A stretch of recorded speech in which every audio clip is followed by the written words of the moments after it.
anatomia e arte. Para abrilhantar essa roda, teremos Eunice Stancati e Gilson Barreto.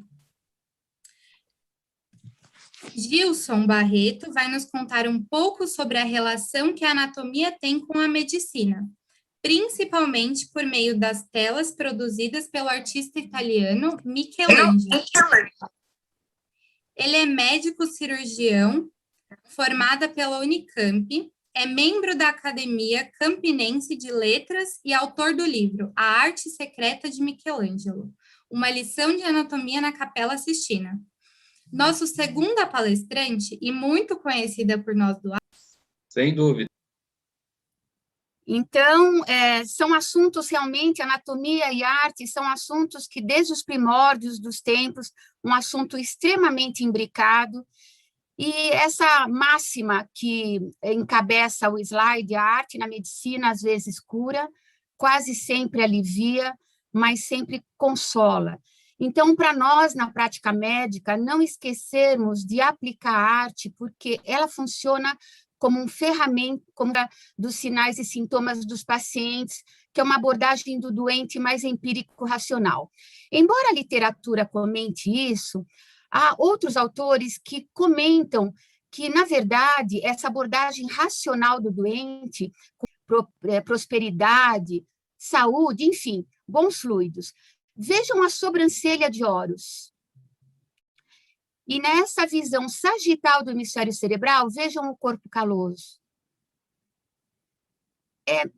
Seria muita coincidência, parece uma imagem espelhada. Então, a impressão que dá é que os egípcios eles se inspiraram nessa visão sagital do hemisfério cerebral.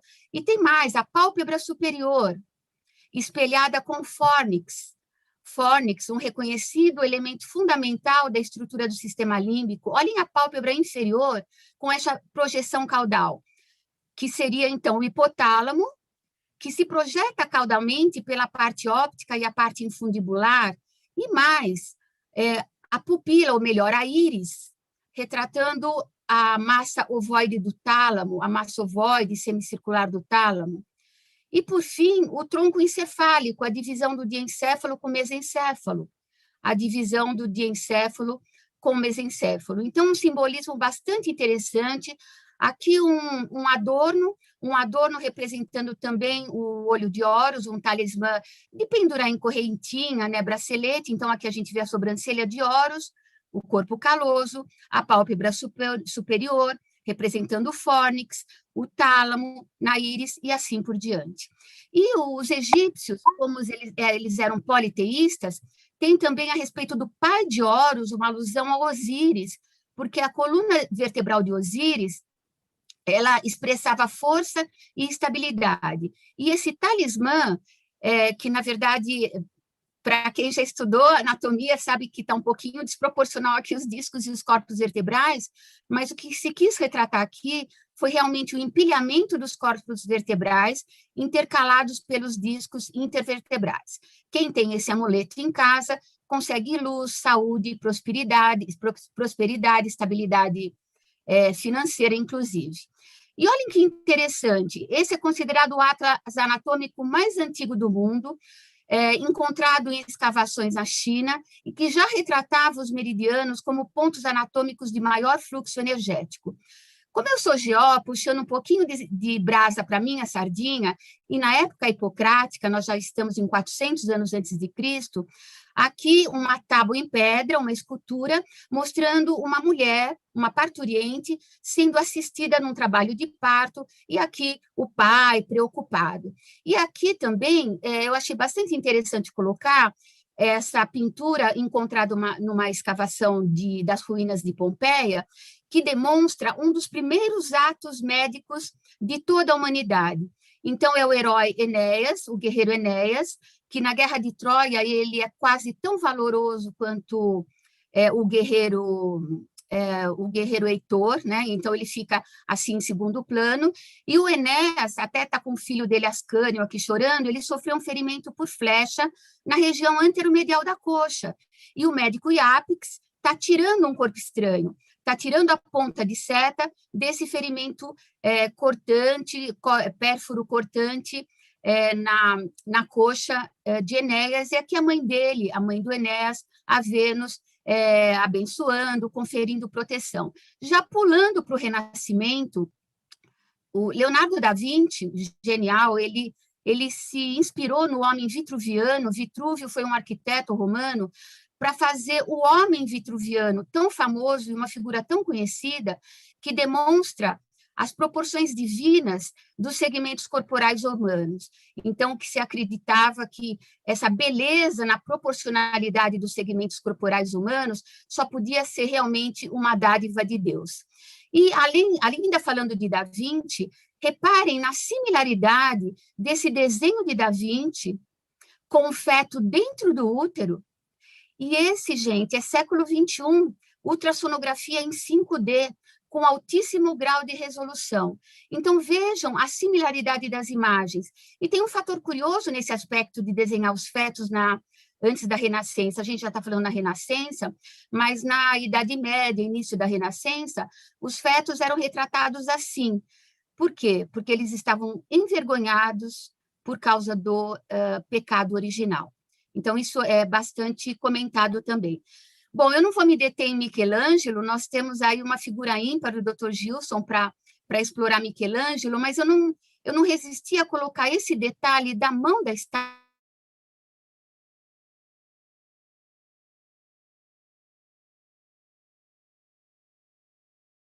que, aliás, corianas dorsais. Olhem a parede anterolateral do abdômen, com a margem lateral do reto abdominal, que a gente conhece como linha de Spiegel, o desenho, o contorno do quadríceps femoral e tantos outros detalhes anatômicos, como aqui a aponeurose toracolombar, o músculo latíssimo do dorso. Então, só a estátua de Davi já é uma aula de anatomia. E existem, é claro que a gente não vai conseguir contemplar todo mundo que merecia, todos os artistas que mereciam, mas eu trouxe também esse desenho de Rubens, que é uma visão peculiar que Rubens dá a esse desenho, com 2 ângulos de visão, mostrando o antebraço e mão pronados. Então, aqui a gente percebe nessa figura superior o esboço do ventre carnoso do músculo extensor dos dedos e a continuidade distal pelo tendão dos extensores. E nessa visão, com a mão menos pronada, quase em posição neutra, o desenho dos extensores do polegar, tendão do extensor longo do polegar, tendão do extensor curto do polegar, demonstrando aquilo que nós conhecemos como tabaqueira anatômica. Fora o relevo das articulações metacarpofalangianas, interfalangianas, etc. E Urbino? Urbino é o artista italiano que, por sua vez, ele se inspirou no homem vitruviano de Da Vinci e conferiu um dinamismo à imagem, mostrando a funcionalidade e o tanto de movimentos que o ser humano é capaz de reproduzir, movimentos finos da mão, etc.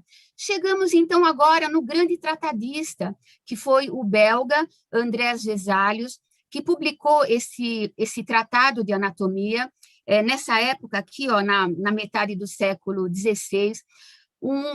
Foram 2 volumes repletos de ilustrações exuberantes, e o que chama atenção nessa publicação de Vesalius é que ele contradiz a medicina galênica.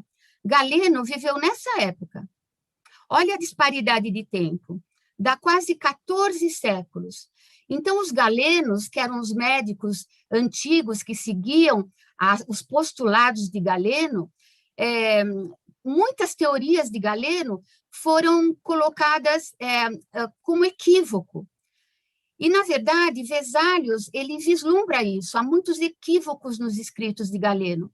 Mas, em contrapartida, ele desenha Galeno na capa do livro dele como uma menção honrosa, mesmo porque Galeno, que foi o médico dos gladiadores, ele era muito limitado na época para estudar, por causa dos tabus religiosos, ele não podia dissecar cadáveres humanos. Então, toda a obra, que é a extensa obra de Galeno, ele reproduz o que ele viu em animais inferiores e não foi muito bem sucedido no sentido de extrapolar isso para o ser humano. E Galeno aqui, na ciência básica da faculdade, a gente fala de Galeno como epônimo da veia cerebral magna, que é a principal veia coletora do sistema venoso profundo do cérebro. E aqui uma singela homenagem minha ao desenhista Frank Netter, cujo atlas todos nós conhecemos.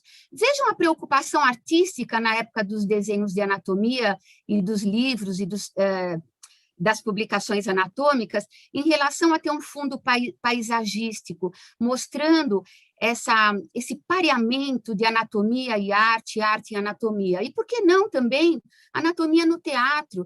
Essa famosa cena dos coveiros, que foi retratada em Hamlet. E, por fim, eu já estou perto do final, Rembrandt, um artista holandês, ele fez esse óleo sobre tela, e, em particular, esse óleo sobre tela, dentre tantos outros do Rembrandt, está exposto no Museu Mauritius, em Haia, que é onde funciona. Esse Museu Mauritius é onde morou Maurício de Nassau, aquele mesmo da época da colonização holandesa no Brasil. Mas, voltando ao óleo sobre tela, o professor Tup, que o nome do quadro é esse, né? O professor Tup, ele está ministrando aula aos seus discípulos, e é muito conhecido pelos ortopedistas, principalmente essa pintura, porque o Rembrandt ele comete um erro anatômico, que os ortopedistas sempre referem. Ele pinça, o professor Tup, que é o de chapéu, ele pinça músculos flexores dos dedos fixados no epicôndilo lateral do húmero. E a gente sabe que os músculos flexores dos dedos, eles se fixam no epicôndilo medial do húmero. Então, o grande Rembrandt, ele tinha aí algumas deficiências em anatomia que de maneira nenhuma desmerece todo o brilhantismo do artista. E espécimes em cera também. Então, a arte anatômica em cera, aqui mostrando toda a malha venosa que segue pela safena magna até desembocar na região inguinal, na veia femoral. Esse artista francês, no século XVII, mostrou metade de um tronco, diafragma, olhem a coluna vertebral, a aorta abdominal superior, os pilares do diafragma, o músculo psoas maior, e a arte anatômica também mesclada com arquitetura. Essa frase que intitula esse slide é uma frase que consta na entrada da Capela de Évora, no sul de Portugal. Essa capela ela pertence à Igreja São Francisco de Assis, e no século XVII, 3 monges franciscanos idealizaram colocar esqueleto humano de verdade, entremeado por argamassa, cal, areia, e eternizou a questão da finitude da vida, que foi isso que os monges franciscanos quiseram deixar bem patente.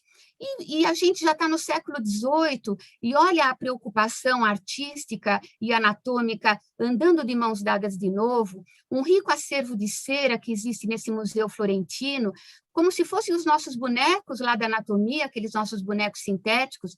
Então, aqui, um modelo em cera de uma mulher grávida, olha aqui o útero grávido, e que os artistas denotam uma impressão muito realista, porque colocam cabelos humanos e olhos de vidro, mas que a gente pode montar e desmontar o boneco para estudar anatomia. Olha, já século XX, e de novo, e a história se repete, mais anatomia e mais arte retratada em conjunto. E para encerrar, para valer, eu não poderia deixar de comentar, porque já é do final dos anos 70, a técnica de plastinação ela foi patenteada por esse anatomista alemão, médico anatomista alemão da Universidade de Heidelberg, o von Hagens.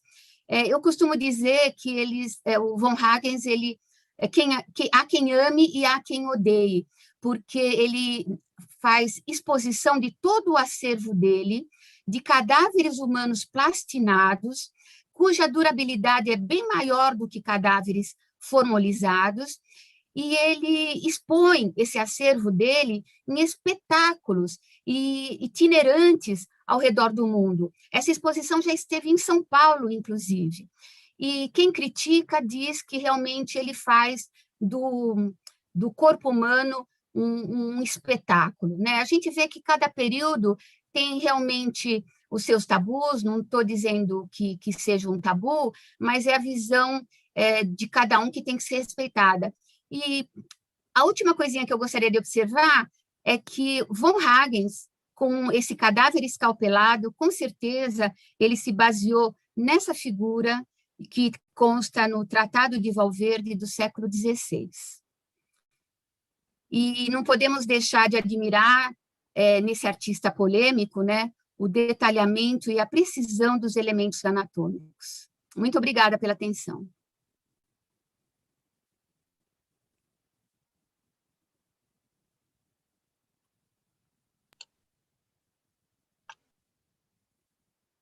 Parabéns pela apresentação realmente fantástica, uma viagem pelo tempo aí da anatomia.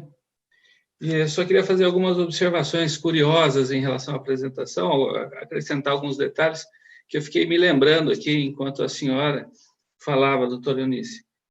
O Netter, que a senhora citou, no início do Netter tem uma frase bastante interessante que vem a favor do assunto que nós vamos falar.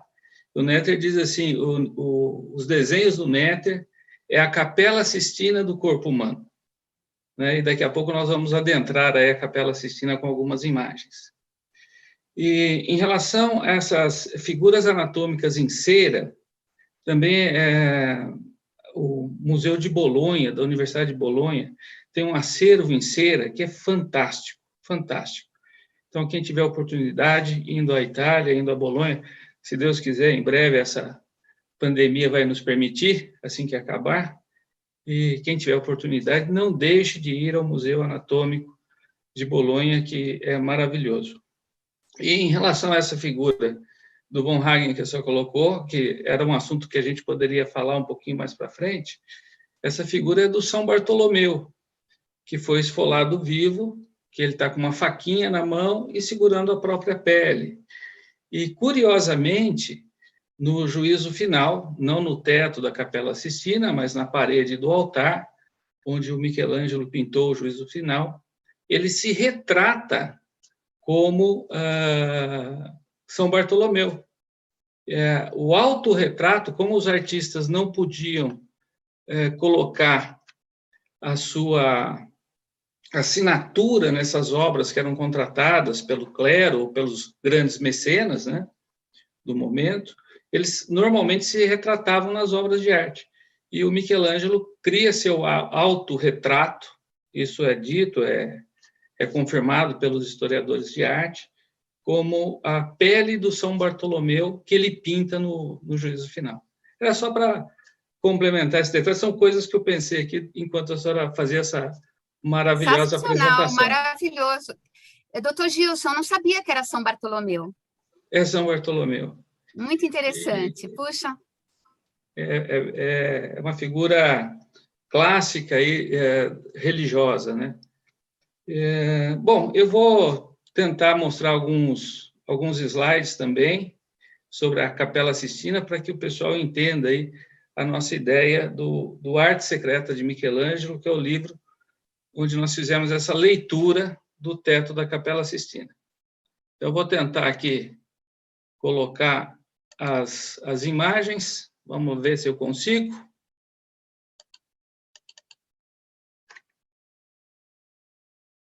Vou colocar em modo de apresentação aqui. Aqui é o final, vamos lá para o início. Um minutinho, paciência com a gente aqui. Foi, não foi? Aí, vamos voltar aqui. Espera um pouquinho que eu já consigo voltar no início. Então, eu coloquei esse tema da apresentação como anatomias, no plural, justamente para, junto com a doutora Eunice, discutir esse aspecto plural dessa ciência, que é uma ciência maravilhosa, e eu acredito que está meio em desuso. Hoje em dia, não há muito estímulo.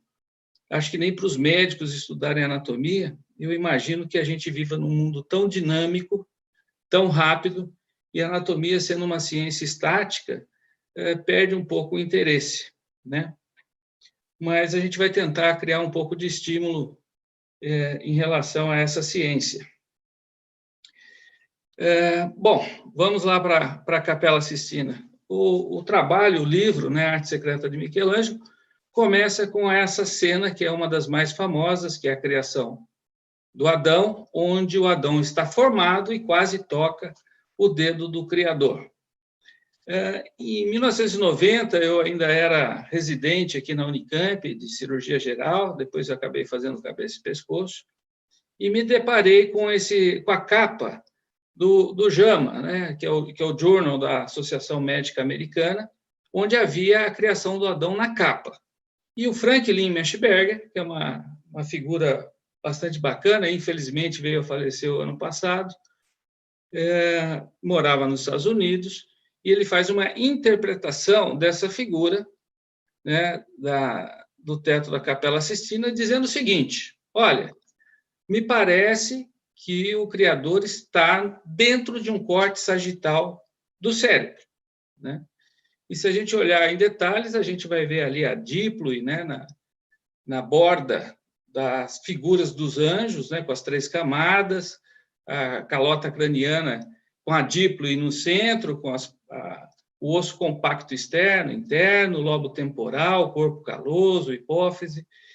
Bom, esse trabalho foi muito desacreditado pelos historiadores de arte, mas eu vivia no departamento de anatomia, fiquei lá alguns anos da minha vida, e eu fiquei encantado com esse trabalho.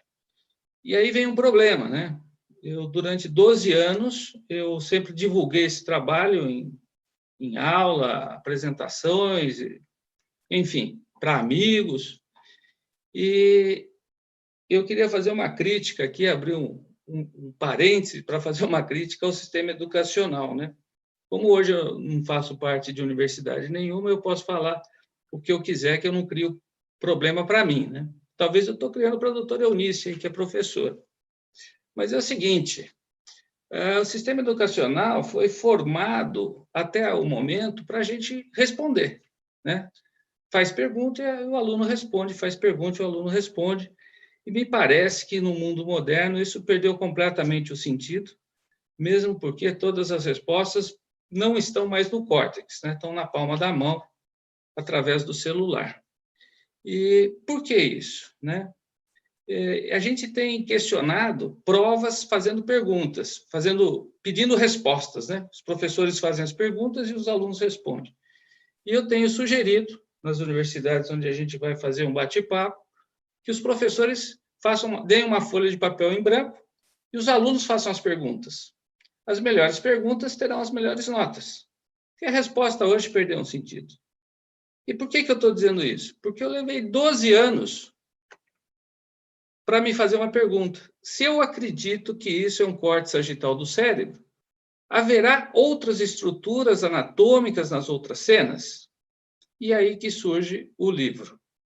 Eu vou explicar aqui para vocês. Quando eu passei a procurar peças anatômicas nas cenas do teto da Capela Sistina, nós encontramos 5 ou 6 peças anatômicas que estão lá de forma escarrada. É nítida a presença dessas peças anatômicas.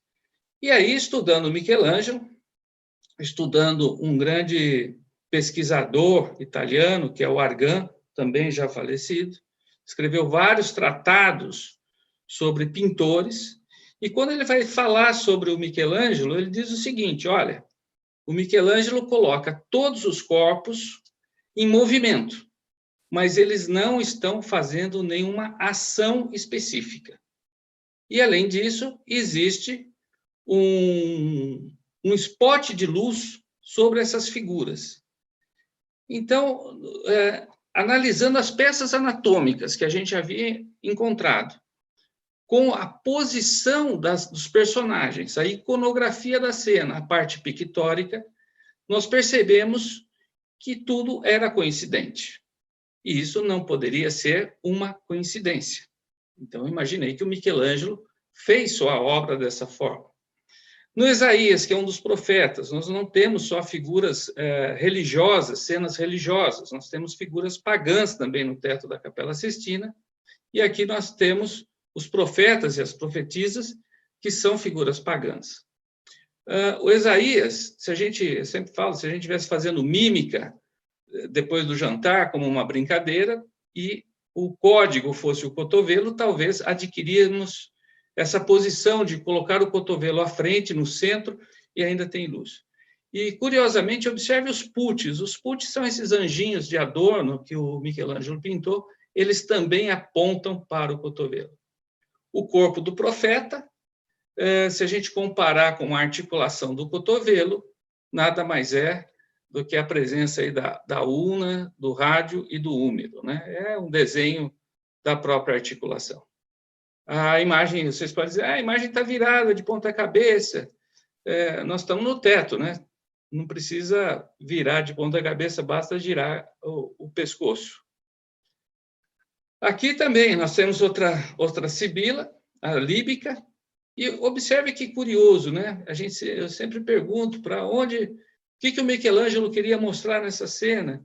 E mesmo as crianças aí de 5, 6 anos, elas falam o ombro, né? O anjinho aponta para o ombro, a luz está no ombro, os putis nas laterais mostram o ombro, e, curiosamente, se a gente olhar o quadril da sibila líbica, observe a perna esquerda. A perna esquerda tem uma dimensão que é mais ou menos a metade ou 1/3 da perna direita. Quer dizer, essa figura humana não existe, isso é uma colagem. A gente tem que entender que quem fez isso foi um artista que poderia desenhar qualquer coisa. E se a gente comparar essa figura, né, esse detalhe da figura, com a articulação do ombro, a gente vai ver aí a cavidade glenoide, processo coracoide e a cabeça do úmero, né? Vamos para a próxima. Está no finzinho aqui para a gente debater, que eu acho que o debate é bem mais interessante do que essas figuras. Isso é só para dar uma noção do livro aí que vocês me pediram. A sibila cúmica, observe uma bolsinha embaixo do livro que ela está lendo. Os putis expõem o tórax, a mãozinha de um dos anjinhos está no peito do outro.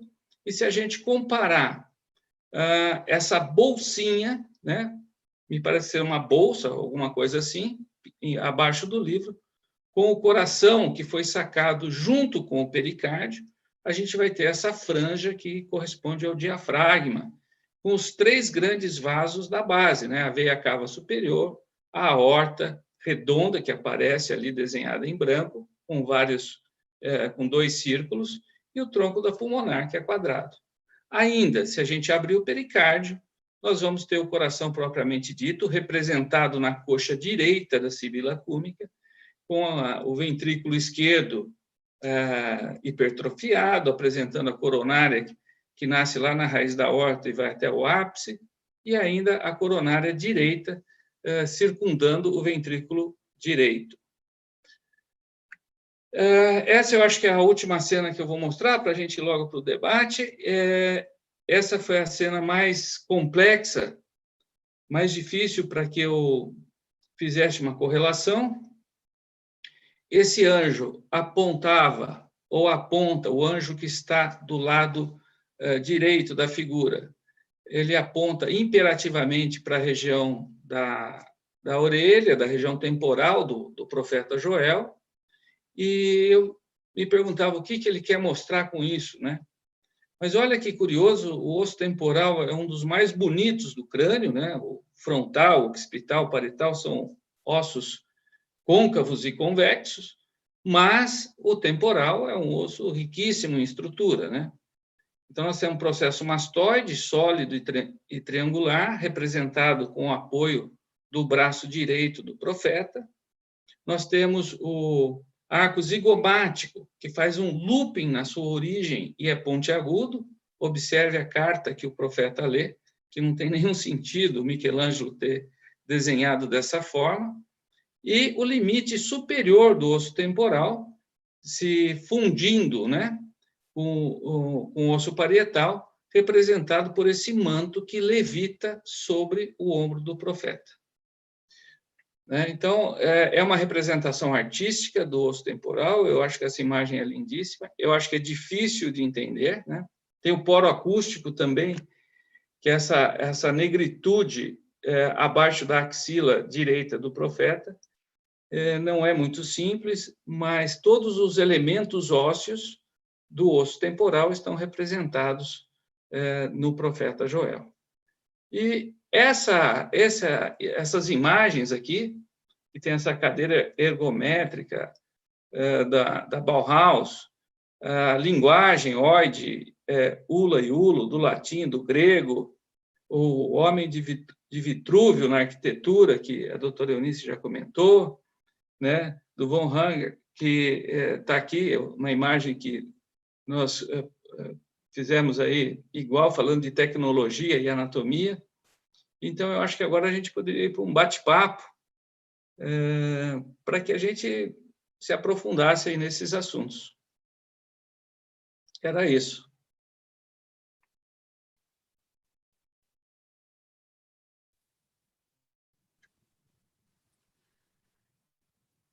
Doutor Gilson, quando você publicou o livro,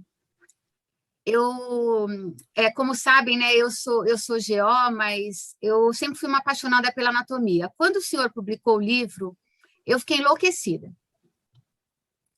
Não sei se pelo fato de eu sempre ter, desde jovenzinha na faculdade, ter sempre ido para o lado da anatomia, sempre gostei da ciência básica, mas todas essas figuras que você pareia, né, quer dizer, as imagens anatômicas com a figuração artística, é escarrado mesmo. Dá para enxergar muito bem. E eu acho maravilhoso. E estou tendo a felicidade hoje de te conhecer virtualmente, pelo menos, né? Eu não conhecia antes. Um grande prazer, viu? Sou sua fã. É uma pena, né, Eunice, a gente está nessa situação aí da pandemia e não poder fazer esse congresso de forma aberta. É o seguinte, o livro ele não tem nenhum crédito científico e foi muito criticado por vários historiadores de arte, pelas universidades e tudo mais. No Brasil, houve uma grande aceitação pelos anatomistas, pelos médicos, nós conseguimos publicar na Hungria e na Coreia, na Alemanha, na Itália, disseram que tudo que havia sido escrito sobre Michelangelo já havia sido publicado, que não há nada de novo. Então, é um livro, é uma ideia, é uma leitura do teto da Capela Sistina que não tem credibilidade acadêmica. Mas eu imagino que essa seja uma dificuldade pelo desconhecimento anatômico por parte dos estudiosos de arte e tudo mais. Porque as imagens estão aí, em certa vez, em Portugal, na Universidade do Porto, eu fui questionado se eu não tinha inventado tudo isso, né? Eu fiquei muito orgulhoso, porque se não foi o Michelangelo que fez, fui eu que criei tudo isso. Então, eu me sinto muito honrado em ter criado tudo isso, o que é um absurdo. Mas chegaram a escrever até um trabalho científico de umas 14 páginas dizendo que eu tinha pareidolia. Sabe o que é pareidolia? Pareidolia é aquela brincadeira de ver bicho nas nuvens, né? Eu tenho criança pequena aqui, como a senhora viu no início, e de brincadeira de bicho das nuvens, outro dia ela disse assim, vamos brincar de ver bicho nas nuvens? Vamos, é a tal da pareidolia. E ela falou, olha lá o jacaré. Eu falei, aonde? Ela falou, do lado da girafa. Quer dizer, eu acho que não é o caso aí do Michelangelo, né? Eu acredito nessas peças anatômicas e fico muito honrado e orgulhoso da senhora ter gostado. Isso é fantástico. Mas uma coisa que eu gostaria de colocar, queria saber sua impressão também, é que nesse meu levantamento aí da linha do tempo breve, eu fiquei mais assim, eu fiquei com uma ideia mais solidificada, algo que eu já pensava. Eu tenho a minha crença, eu acredito em Deus, eu tenho a minha crença, mas que lástima para a evolução da humanidade a igreja ter se batido tantos milênios, tantos séculos contra a ciência, não é? Então, o pensamento de Galeno, ele ficou uma verdade, os pensamentos dele durante quase 14 séculos, e ninguém podia corrigir um eventual equívoco, porque não podia trabalhar nos corpos. Então, eu acho isso uma lástima profunda. Existia uma bula papal do Papa Bonifácio, de 1304, proibindo a violação de cadáveres. O próprio Leonardo da Vinci passou por um processo judicial, né, na época, porque ele violou um cadáver que não era para violar e tal. Mas, no caso do Michelangelo, ele foi muito agraciado em Florença de estar na Escola de Belas Artes da família dos Médicis. E lá, o Médici, o Lorenzo de Médici, um dos maiores mecenas até hoje, né, ele obrigava a ter aula de anatomia com os médicos, porque ele acreditava que, se as pessoas soubessem anatomia humana, elas poderiam reproduzir de forma melhor nas obras de arte, tanto na pintura quanto na escultura, como o Davi, que a senhora mostrou, que é um monumento maravilhoso, é um livro anatômico, né? O Davi de superfície. Né? O próprio Cristo na Pietà também é de uma anatomia impressionante. Né? Michelangelo, voltando a falar dele, ele é plural também. Né? Ele não é tão conhecido, mas ele foi arquiteto, o domo da Basílica de São Pedro é projeto dele. Ele tem mais de 300 sonetos. E um dos sonetos do Michelangelo, ele diz, numa tradução livre, mais ou menos assim, se eu me lembrar. Se Deus fez o homem à sua semelhança, o que nós temos mais próximos de Deus na Terra é a anatomia humana. E só isso eu amo, porque nela, a anatomia, ele, Deus, se espelha. A anatomia divina. Né? E eu, como cirurgião, e acredito que a senhora também como cirurgiã, imagine isso, né? E eu publiquei um outro livrinho junto com o Rogério Gozzi, que é um grande anatomista de internet. Né? Eu penso em dar aula para a sala de aula, que eu gosto mais, né? Mas para 40 alunos, 90 alunos, mas hoje a coisa é aqui na internet mesmo. E o Rogério Gozzi é um grande anatomista, divulgador dessa ciência, e nós fizemos um livrinho que chama Anatomias, no plural, que é justamente para dizer por que as pessoas fazem um celular desse tamanho, o dedo não cabe, porque não sabe a área quadrada do dedo. Né? Essa cadeira ergonométrica da Bauhaus, que é uma cadeira feita, não sei se o pessoal conhece, né? É uma cadeira feita a partir da coluna humana, se desenhou uma cadeira, não essas cadeiras convencionais que deixam todo mundo torto e com dor nas costas. Né? Então, a anatomia, não existe arquitetura sem anatomia. Né? O Vitrúvio, que a senhora citou, arquiteto romano do ano 100, é uma figura maravilhosa, que depois o Leonardo da Vinci tenta replicar a figura dele lá.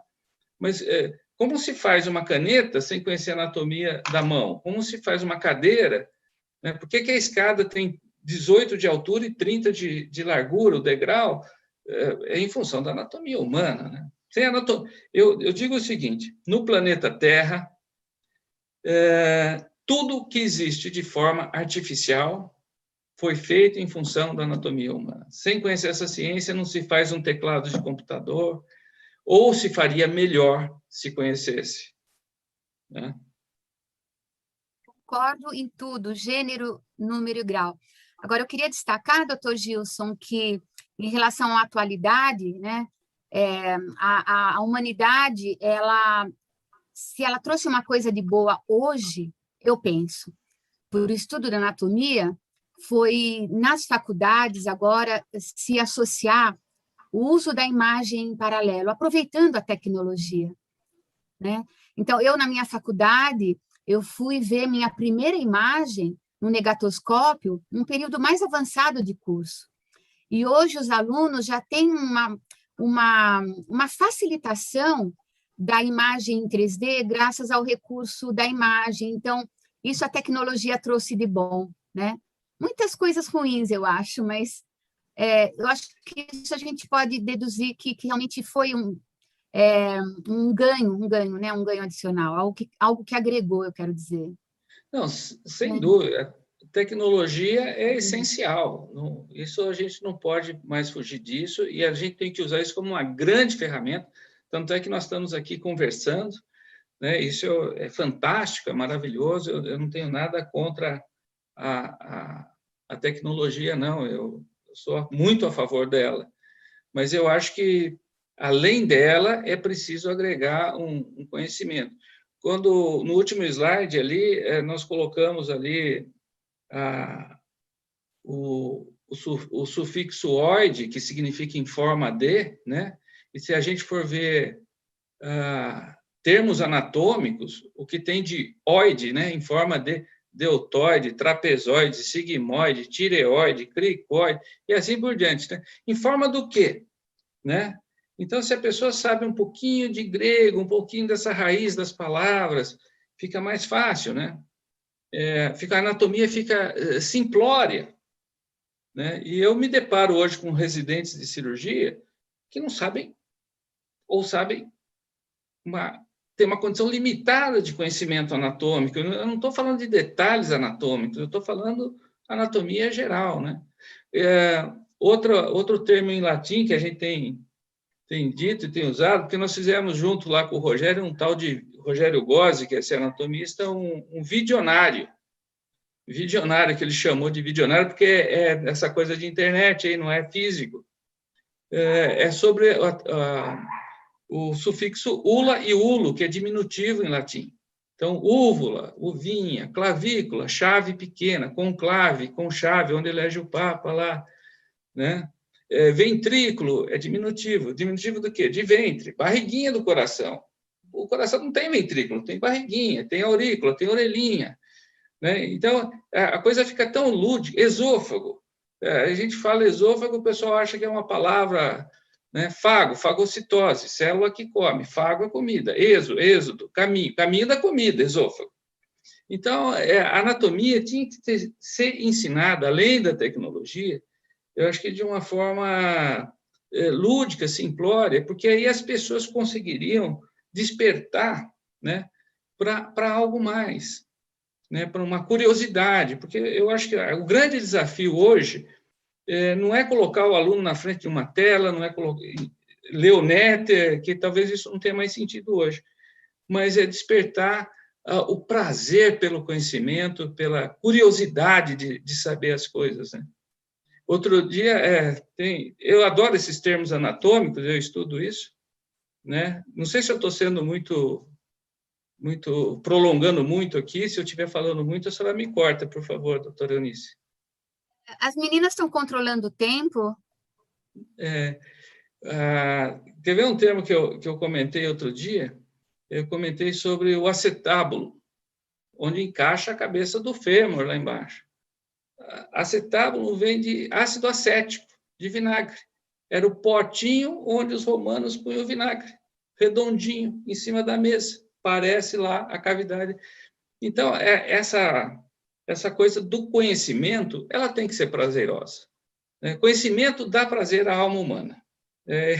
Eu acho que essa que tem que ser a mensagem, né? E conhecer o corpo humano, sendo médico, eu acho que o alfabeto da medicina, pode ser da histologia, da fisiologia, né, da patologia, né, conhecer profundamente o que a gente está fazendo, com o que a gente está lidando, né?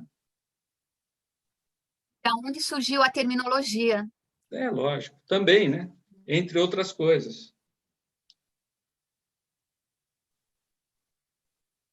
Eu sempre brinco com os alunos, doutor Gilson, que se coubesse no curso de medicina, um pouquinho de latim, não é?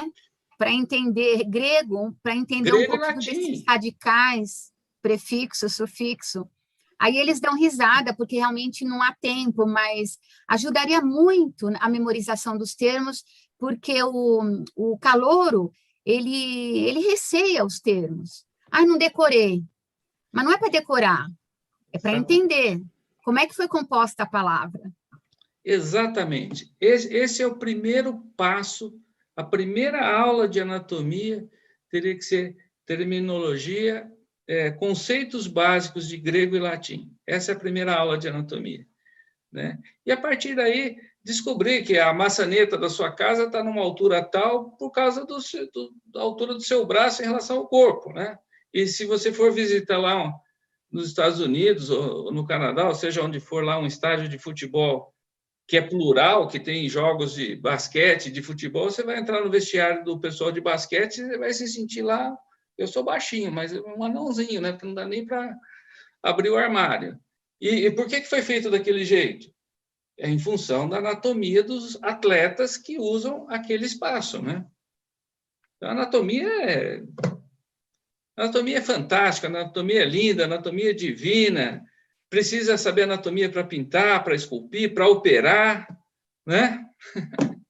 E as más línguas ainda comentam que já se sabe tudo de anatomia e que não há mais nada para ser descoberto em anatomia, enfim. É como se ciência tivesse um fim, não é?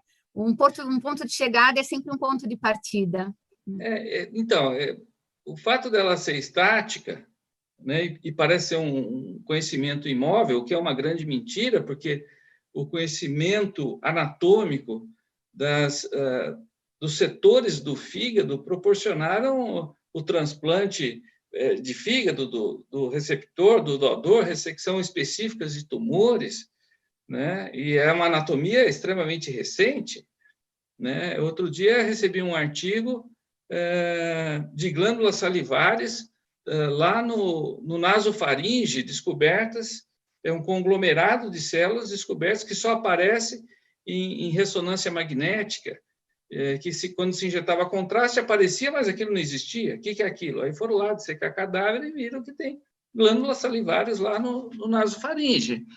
Então, achar que o mundo está feito, que está tudo certo, que está tudo descoberto, eu acho que é um pensamento muito limitado, né? O mundo está para ser feito aí, né? As descobertas estão aí para essa molecada, esse pessoal jovem se atirar na aventura do conhecimento, né? Daiane, nós vamos abrir para perguntas? Será? Sim, a gente vai abrir agora para perguntas. A Ana Luísa vai fazer as perguntas para vocês e vocês respondem, tudo bem? Então tá bom. Boa noite, gente. Muito obrigada, Eunice e Gilson, pela primeira roda de conversa maravilhosa. Todo mundo elogiou muito no chat do YouTube, vocês dois. E, Gilson, a gente tem muita gente querendo comprar seu livro, querendo saber onde compra. Não falei, doutor Gilson, tem que reeditar, não falei? Vai ter que reeditar. O livro está esgotado. Eu sou Ana Luísa e eu vou trazer uma das perguntas aqui que foram feitas durante a apresentação para vocês. Ela veio do Luca e ele falou assim: gostaria de saber sobre a opinião de vocês se a utilização do ser humano como unidade de medida na arte estaria mais relacionada a um desejo de divulgar o conhecimento por tanto tempo reprimido pela Igreja, ou por considerar o ser humano como a medida da perfeição, ao exemplo da proporção áurea no homem vitruviano.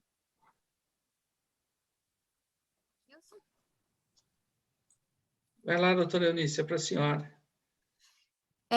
Eu acredito que o Lucas, não é, né, Lucas? Você fez a pergunta e você, na resposta, quer dizer, eu acho que você mesmo respondeu, porque eu concordo com as suas duas colocações.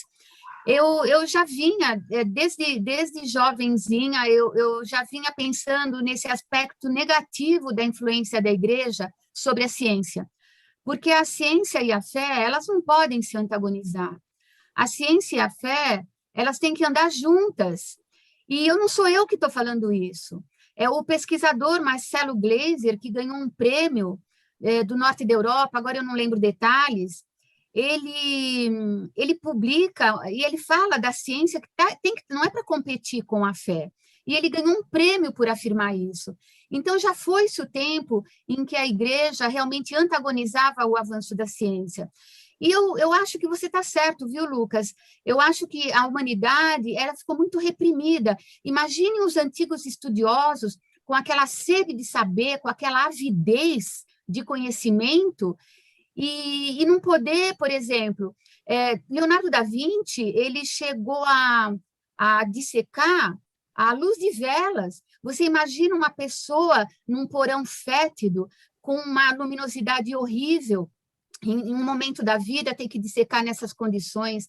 Galeno, ele um tremendo que contribuiu muito para a anatomia, embora tenha se equivocado muito, mas coitado, ele estudou só cães, gatos, ele não teve acesso ao corpo humano. E ele tratava dos gladiadores, então ele pegava muitos cadáveres, mas a igreja não permitia. Então, na minha visão, isso cerceou muito o avanço do conhecimento da anatomia, o avanço da própria medicina. Talvez a gente estivesse num outro patamar hoje, num patamar muito mais adiantado. E o que eu falei que eu achava lamentável, assim, profundamente eu lamentava isso, e agora, levantando o material, eu fiquei com mais certeza desse meu modo de ver. Agora, que o ser humano ele é o protótipo da perfeição, isso eu falo no dia a dia na escola, né? Realmente, tudo é tão incrível, até as coisas que a gente considera mais banais, a arte da fonação. Então, você emitir um som já é uma arte. Abrir um olho, quem abre o olho é um nervo, quem fecha o olho é outro nervo. E é tudo tão bem, está tudo em um sinergismo tão harmonioso, né? Não querendo ser redundante, mas quando vocês estudam neuroanatomia, não é? Aí a gente dá aquele exemplo de você estar cavalgando e você está caçando e tem uma raposa que você é o seu alvo. E você está cavalgando atrás da raposa, só que você não pode perder a visão da raposa. Só que você está cavalgando, o seu corpo está se deslocando, mas o seu olhar continua fixo no alvo. Isso tem uma explicação neuroanatômica. Então, realmente, é a mão divina, né? A própria perfeição, e eu não me canso de admirar, e sempre fui uma apaixonada, o tema é apaixonante, e eu penso que o Dr. Gilson também queira isso, né? O propósito desse momento é a gente conquistar, quanto maior o número de vocês para esse lado, tanto nós vamos ficar mais gratificados. Dr. Gilson. Sem sombra de dúvida, é isso mesmo. Essa maravilha que é o corpo, e a gente precisa conhecer, porque conhecendo o corpo você passa a se conhecer. Em relação à igreja, a gente não muda o passado, né? Não tem como mudar o passado, lamentar. Eu, outro dia, discutindo isso com o Monsenhor aqui, que é responsável pela Catedral de Campinas, é um sujeito de uma cultura, Monsenhor Rafael, é um senhor de uma cultura extremamente vasta. Ele fez belas artes durante 15 anos em Roma, e ele até questionou isso. Ele disse que a igreja exerceu um papel, sim, de ciência, de guardar, que os maiores museus são os museus religiosos, né? São os maiores patrocinadores de arte, foram os papas, né? O Papa Sisto, o Papa Júlio II. Então, ele questionou nesse aspecto, né? Mas a gente sempre tem essa sensação que talvez a gente estivesse no século 23, 24, né? Se a gente não tivesse tido a Idade Média, né? Seria um sonho. Mas a gente tem que progredir daqui para frente, não tem outro jeito. E a gente sabe que o Galileu foi perdoado, né? A igreja pediu perdão ao Galileu, mesmo 400 anos depois. Então, ciência e religião são ruas que levam no mesmo lugar, né? Ao mistério aí da vida, do universo e do próprio corpo humano. Não são coisas em sentidos opostos, são situações, são reflexões humanas para tentar entender a mesma coisa. Só existe uma grande diferença entre religião e ciência. A religião nunca é mutável, porque ela é crença. E a ciência, eu pelo menos tenho certeza de que tudo que nós estamos fazendo, doutora Eunice, daqui 20 anos nós seremos os bárbaros do futuro. Eu espero continuar não fazendo o que a gente faz, não, né? Porque a ciência é mutável. em 1980, a gente queria luzes enormes no centro cirúrgico, quanto mais possante a luz, melhor para operar. Hoje, o centro cirúrgico está todo escuro, todo mundo operando lá por laparoscopia, né? Então, as coisas mudam, né? Mas vamos juntos aí com a religião e com a ciência, é claro, sem sombra de dúvida. Mas você tem razão, doutor Gilson, é pensar no futuro, né? Não lastimar o que já foi, realmente é inútil, né? O pessoal fala assim, na minha época, né? Eu, aos 58 anos de idade, digo, a minha época é daqui 10 anos, não chegou ainda, eu não sei como é que vai ser, né? Na minha época passado, não tem a menor graça. Mais alguma questão, Ana? Na verdade, tinham muitas, mas pelo tempo a gente só vai poder ficar com essa mesmo. Mas eu quero agradecer muito vocês dois, foi muito enriquecedor e importante. Muita gente falando que vão até estudar anatomia de uma forma diferente agora, que foi realmente muito interessante. Se vocês quiserem se despedir, por favor, fiquem à vontade. E depois disso, a nossa colega Natália vai entrar aqui para apresentar o próximo palestrante da noite. Então é isso, muito obrigada, gente. Nós agradecemos, eu agradeço muito mesmo a atenção dispensada por vocês, o convite que foi direcionado para mim, e me senti muito honrada, adorei participar dessa roda de conversa. Eu sempre quis conhecer o Dr. Gilson e eu não pensava que fosse uma coisa que fosse acontecer na minha vida assim, tão sem querer, quer dizer, caiu no meu colo, né? Então, eu só tenho a agradecer e desejo boa noite a todos. Eu faço minhas as palavras da doutora Eunice, muito honrado de estar aqui, e foi um prazer enorme.